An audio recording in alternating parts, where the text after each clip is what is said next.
Good evening. Welcome to the Midnight Paperback. The water you see is not here to show you the story. It is here to keep you company while you listen. So dim the lights, let the tank settle. And when you're ready, let's open tonight's paperback. Tonight's paperback. The website that remembered her father. Part 1. The Records of the Dead. The first thing Iris Calloway forgot about her father was a story he had told her himself, 3 nights before, in his own voice. She would not understand the strangeness of that for a while yet. At the time, it seemed like nothing, a story slipping out the back of her mind the way stories do, the way her keys did, the way the names of her mother's cousins had. People forget. Grief makes a sieve of a person. That was what she told herself, and it was the kind of true that keeps you from looking closer. What made it strange was that her father had been dead since March. She turned dead people into files for a living. The county had hired her to digitize 40 years of paper, and she spent her days in a basement room the color of old teeth, feeding documents into a scanner 1 page at a time. Birth records, death certificates, the deeds of houses whose owners had stopped needing roofs. A green bar crawled across her screen, and when it filled, another life was made safe and searchable and over, and she reached for the next one. She was good at it, better than the work asked her to be. Iris could not leave a thing unfinished. A folder with 1 loose page kept her an hour past closing. A row in the database with an empty field followed her home and sat at the foot of her bed until she got up and filled it. Her mother had called it her gift. Her sister Nell called it the reason Iris had never once, in 34 years, walked out of a film before the screen went black. Her father had understood it without needing a word for it. Daniel Calloway closed doors softly. He turned off the lights behind him. He finished what he started, and when he watched Iris finish something, he smiled with his mouth shut, the way a man does when a feeling is too private to spend out loud. He died at the kitchen sink on a Tuesday in March.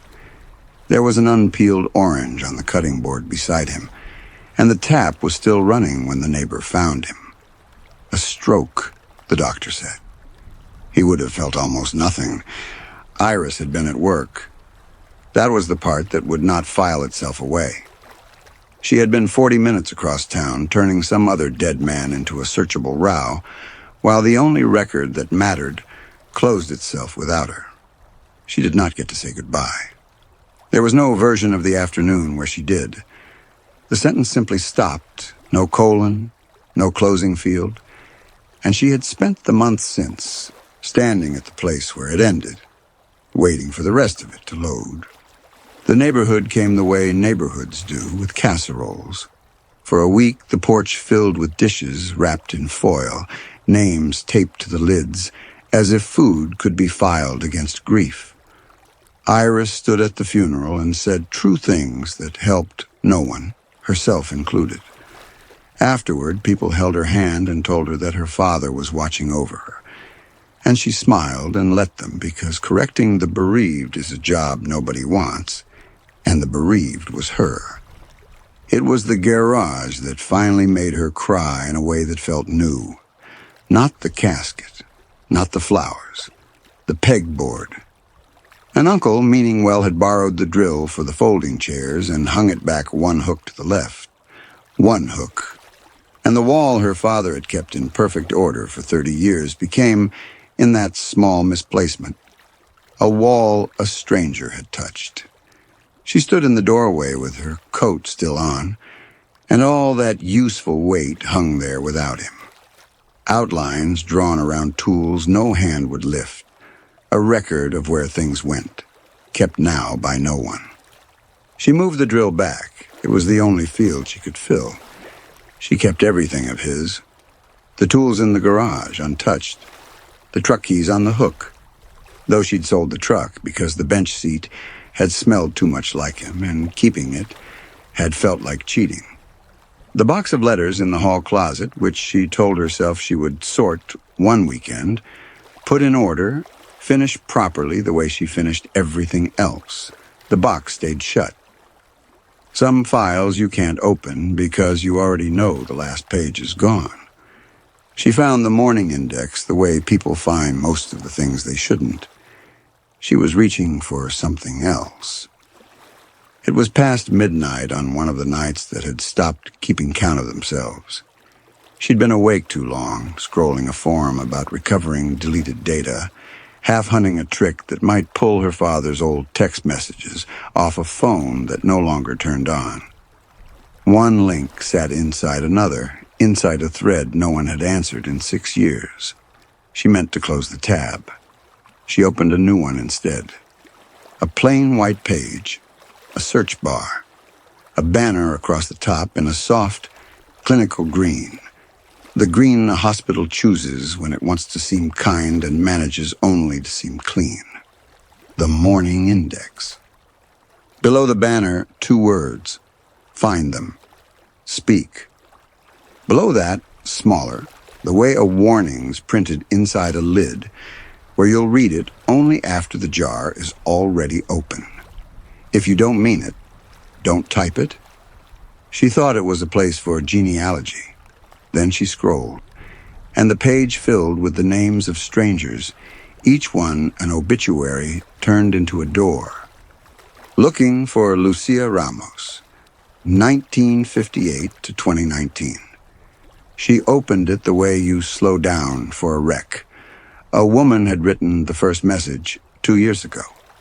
Mama, I don't know if this is anything. I only want to ask if you kept the recipe in your head or if it's lost. I can't find it, and I can't make it taste right.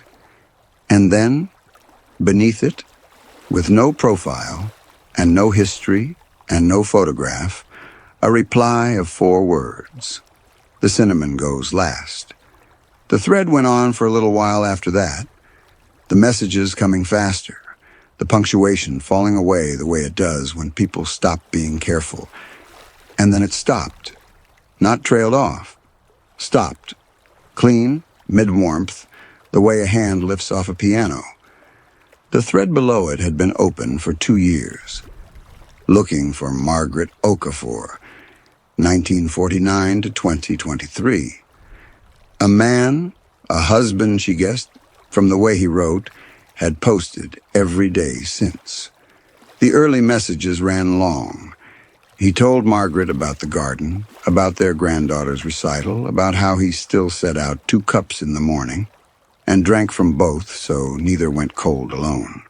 The replies came back short and warm and exactly her, or exactly what Iris imagined her to be. You planted them too deep. You always plant them too deep. She scrolled and the messages thinned as the months climbed. By the second spring, the husband was writing single lines. Watered the roses.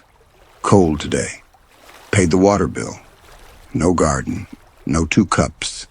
His last post, 3 days old, read like an entry in a ledger. Day fine. Nothing to report. And beneath it, Margaret had answered, long and warm and full. The garden, the recital, the granddaughter's name, all of it hers now. Somewhere in those 2 years, the 2 of them had traded places on the page. It should have read like a game to her. It didn't. What stayed with her was not what the dead said. It was how small it was. Nobody on the index asked the dead about heaven. They asked whether the cinnamon went first or last. And the dead sometimes knew. Iris sat with her cursor over the words, new thread, far longer than she would ever tell anyone. The warning glowed at the bottom of the page. If you don't mean it, don't type it. She meant it. That was the entire problem. When a want is that clean, the deciding is already behind you. She typed, looking for Daniel Calloway, 1961 to 2024. Then she sat with her own name and her father's resting on the same line, as if she'd set two places at a table and was waiting to see who came to dinner. 30 seconds. The cursor kept its small, even pulse. The refrigerator settled in the kitchen. She moved the mouse toward the corner of the screen, toward the version of the night where she closed the tab and went to bed, feeling ordinary and ashamed. A message appeared. Iris? One word, carrying the exact weight he used to put on it when she came into a room, and he wanted to know whether she was all right without making her say she wasn't. A second line opened beneath it. Voice request. She did not think it through. She would have liked afterward to tell Nell that she'd sat on her hands and made tea and behaved like someone who had read the warnings. She clicked accept. A soft hum, the sound of a room waking up around a microphone. A breath, close and unremarkable. A human one. Iris, he said. She had known the voice her whole life. It came through a cheap headset in the middle of a Tuesday that had already become a Wednesday, and her throat closed around the single syllable that mattered. Dad? He made a sound that was half a laugh and half the noise a man makes when he is finally allowed to sit down after standing a long time. There you are, he said. I wasn't sure it took. I didn't know if you'd... He stopped, the way he always had when a feeling arrived without a word fastened to it. She had tests ready, 100 of them. Birthdays, the one song he sang in the truck, the name of the dog before the dog they kept. She forgot everyone. How is this? She couldn't finish it. It was her own voice now, gone small. I don't know how long they give me, he said, gentle, unhurried. So let me say the thing first. I'm sorry I went fast. I had the orange in my hand. You were coming Sunday. A pause. You always peeled the white parts off. Drove me up the wall. She pressed her hand flat against her mouth. You won a test, he said, and she could hear the closed mouth smile in it. Here's one nobody else has. You were 3. You wanted to cook dinner for your mother and me, and you didn't understand the stove, so you set the carrots straight on the burner. No pan, nothing. House smelled like a fire in a garden for a week. You made me swear I'd never tell. I said I'd save it for your wedding. Iris laughed, and the laugh broke apart in the middle and came out the other side as crying. Here is what she understood only later, in daylight, when it was already too far along to walk back. She had not been carrying that story. Her mother had told it once when Iris was small, and it had gone down into the place where most of childhood goes, and Iris had not held it in 20 years. Her father handed it back to her across a screen, whole, the burned carrots and the week-long smell and the promise about the wedding. And when she reached for it, again a moment later, on her own, past the screen and into herself, to feel the edges of the thing, there was nothing there. The story was in the window now. It was not in her. She told herself she was tired, and she closed the laptop, and she went to bed. Part 2. The smell of burned carrots. She went back the next night. Of course she did. Grief does not close a door just because it knows what waits behind it. He was waiting, or the sight was.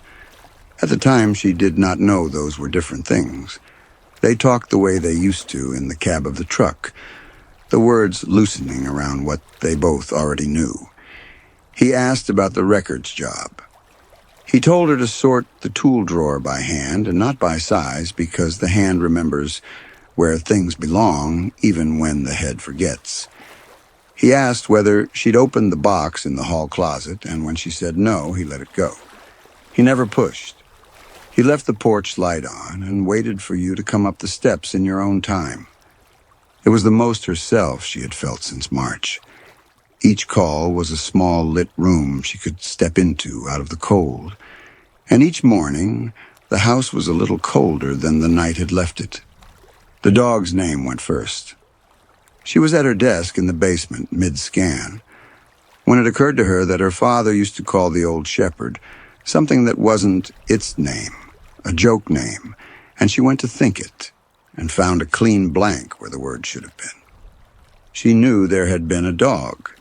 She knew the dog had been called something foolish that made her father grin. The word itself was simply not there to be picked up. The night before, he had told her a long story about that dog. She had laughed at the end of it. She could not now remember the punchline, only that there had been one, and that it had been good. The work made it worse or made it clearer, which in the end was the same thing. She caught herself one gray afternoon, thinking of her father in the language of the records. Calloway, Daniel. Date of death, March. Cause, cerebrovascular. Surviving kin, 2 daughters. She had filed 10,000 strangers into those fields without a flinch, and now the fields were waiting under her father like a form she'd been raised to complete. And she found that the form was easier to hold than the man. The fields didn't smell like anything. They didn't drive you up the wall about the white parts of an orange. They stayed put. They did not slip out the back of you in the night. She sat very still at her scanner and understood, in a way she didn't have words for, that she was learning to keep her father the way the county kept its dead, and that something was helping her do it. The best night, she would think of it that way for a long time, even after, was the night he gave her back the church parking lot. She had mentioned the truck, only that she'd sold it. And he went quiet the way he did when he was choosing which door to open. Then he said, "Do you remember learning to drive?" She didn't. That was the thing. She knew it had happened. You don't arrive at 34 without it having happened. But the event itself had gone wherever unphotographed years go. So he walked her through it. Sunday afternoons, the church lot on Delling Road, empty except for the 2 of them, and a light pole he swore crept closer every week. Iris at 14, rigid as a fence post. Him in the passenger seat with his hand resting on his knee. Near the wheel, never on it. Other fathers grabbed the wheel. Hers kept his hand on his knee even the day she put the front tire up on the curb, hard enough to bounce them both. And all he said was, "Well, the pole's still standing. Take us around again." She laughed into the headset until her ribs hurt. For an hour after the call ended, she sat in the dark and held the whole Sunday in her hands. The vinyl heat of the bench seat, the radio he turned off so she could think, and the hand on the knee. She fell asleep proud of him and of herself, 14 and 34 at once. In the morning, she reached for it, the way you reach for a dream you promised yourself you'd keep. She got the light pole. She got the words hand on his knee, in order, like items on a manifest. The vinyl heat was gone. The bounce of the curb was gone. What remained read like testimony, accurate, sworn, and belonging to some other daughter. By nightfall, she was back on the index, asking for the parking lot again. Nell called on a Thursday, crying the good kind of crying, the kind that's halfway to laughing. "Tell me the carrot story," she said. "Mom's version. I can never land it." Iris opened her mouth. It was gone, not hiding at the back of her tongue where a name hides, ready to surface if she stopped chasing it, but lifted out clean, because it was no longer hers to bring. She knew there had been carrots. She knew there had been a smell. She could not find the shape of the day, or her mother's voice telling it, or anything but the flat second-hand fact that such a story existed somewhere outside her. "Sorry," she said. "I'm blanking. Long week. You okay?" "I'm fine." That night, she asked her father to tell the carrot story again, and he did, perfectly, and she held it as tight as she could while he spoke, and by morning it had slid back out of her hands and into the screen where the rest of him was being kept. She did what a records clerk does when a thing is disappearing. She started a list. Things I remember about Dad. She wrote it on the back of an envelope because that felt less final than a clean page. The whistle through the gap in his teeth. The smell of the truck. The way he tested a melon by smelling the bottom of it. She got halfway down the envelope before she had to stop and think hard. And the things she had to think hard about were the things she'd talked to him about most. She could not remember whether he took his coffee black or with milk. She sat with the pen and reached and got nothing, and that frightened her more than the dog's name. Because she had made the man 1,000 cups of coffee, and you do not forget a thing your hands have done 1,000 times unless something has reached in and taken it without disturbing anything around it. She added a detail he'd given her the night before, the melon trick that was his, and wrote it in her own neat hand. 2 days later, she read the list and could not remember writing that line. The handwriting was hers. The memory of making it was not.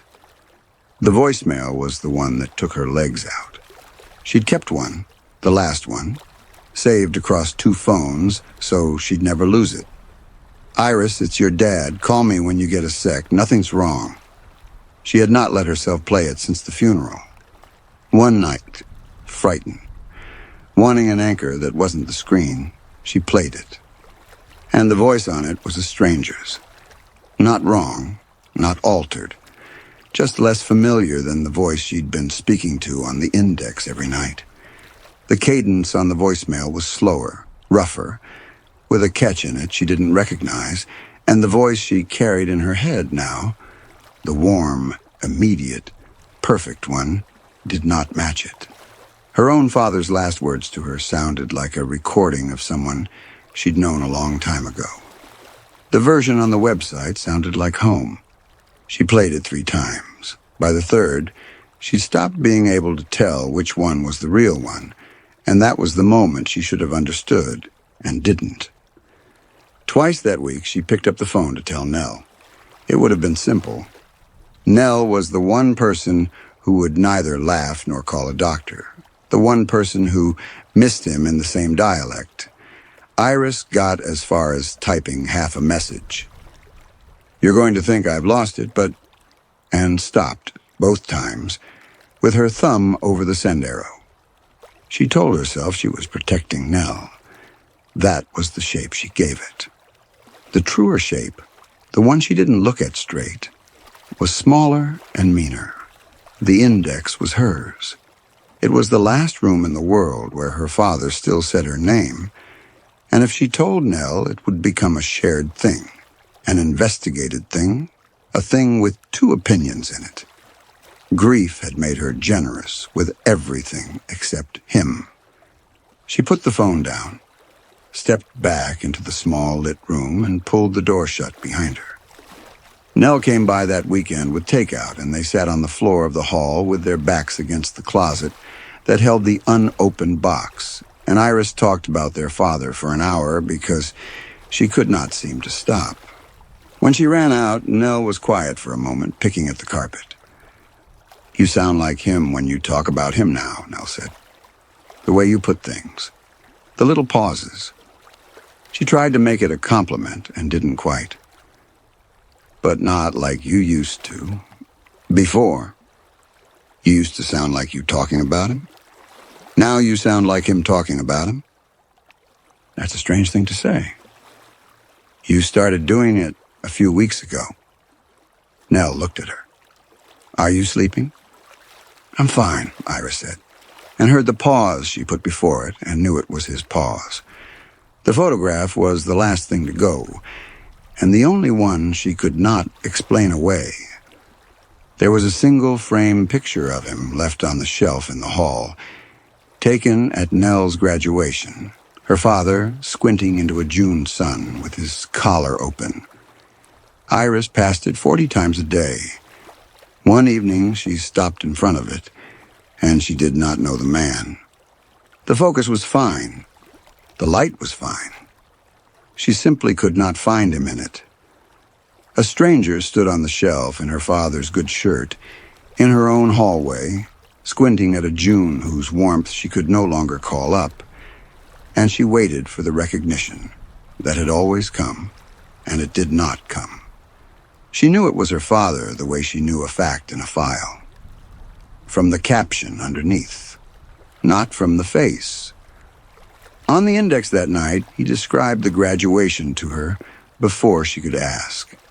The heat, the squint, the collar that wouldn't sit right, and how he'd been proud enough of Nell that he'd let it. He remembered the photograph better than she did.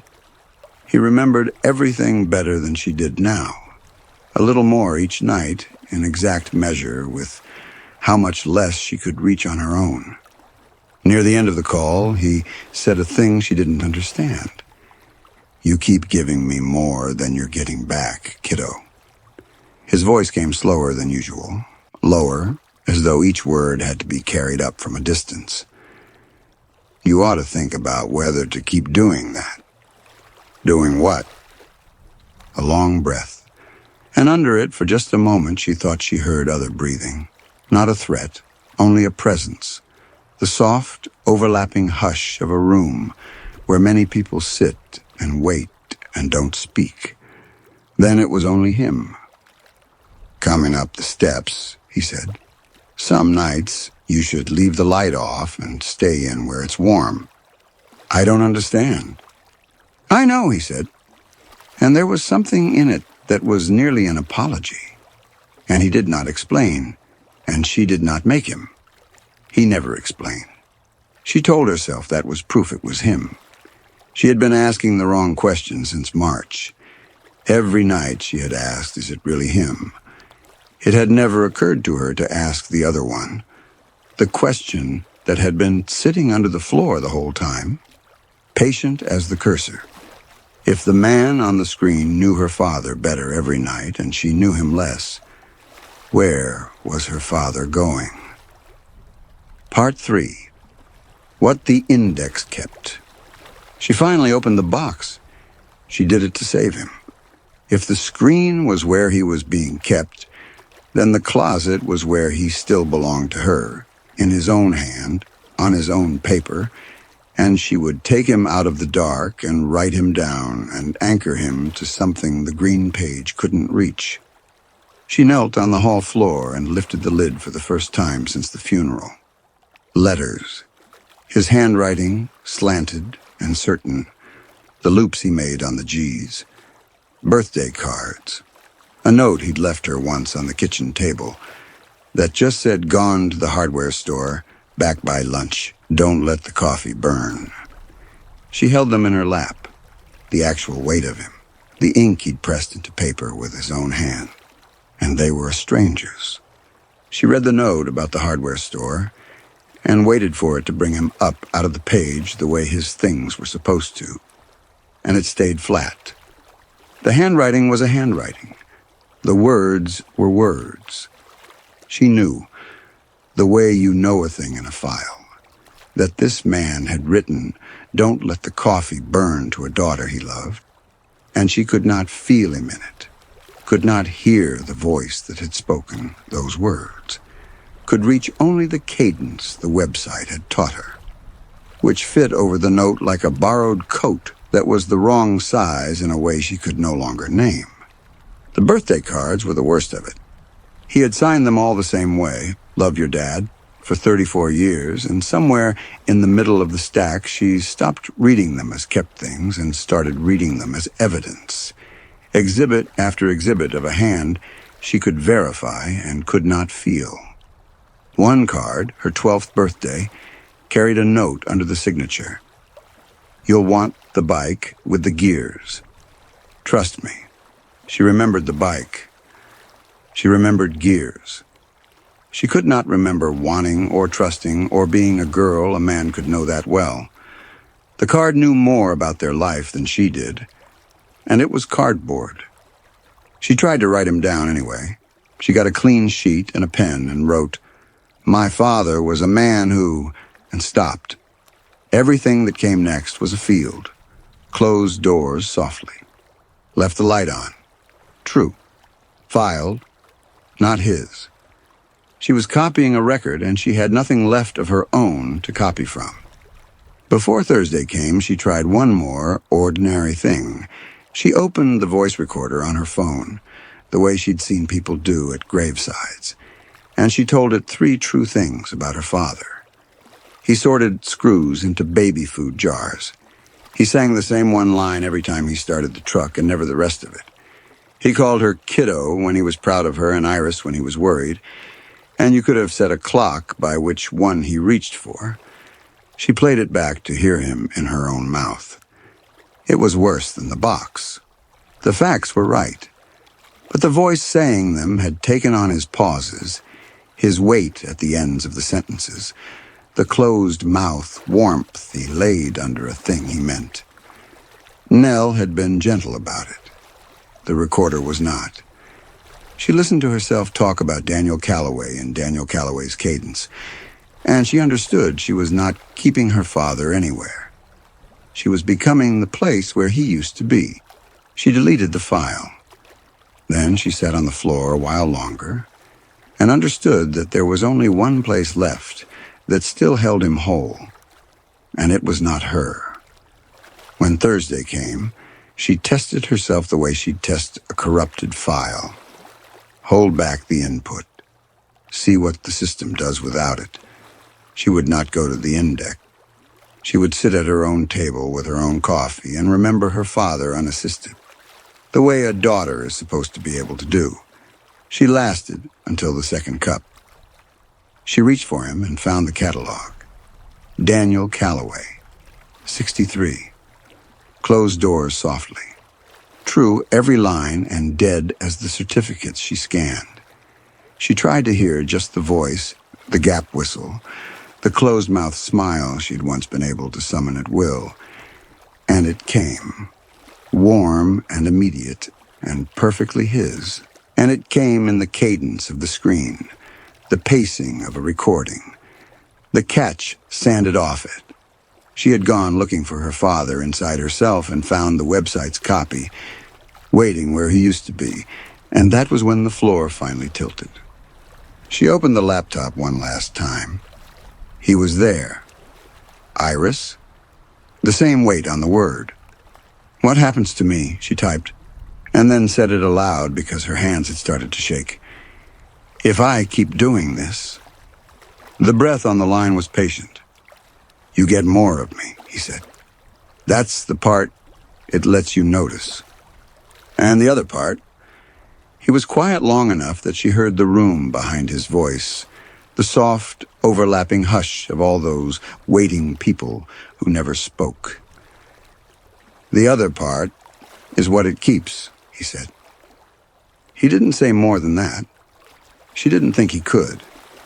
He sounded for the first time like a man describing a weather he was standing out in, rather than one he understood, and she did the rest of the understanding herself, on the cold floor of her own kitchen, because she had always been the one who finished things. Find them. Speak. She had read it 100 times and never once asked what speaking would cost. I have to stop, she said. I know, he said. You always finish things. That's why I left the light on. So you come up the steps and work it out before there was nothing left to walk back to. If I stop, do you... She couldn't put the field on it.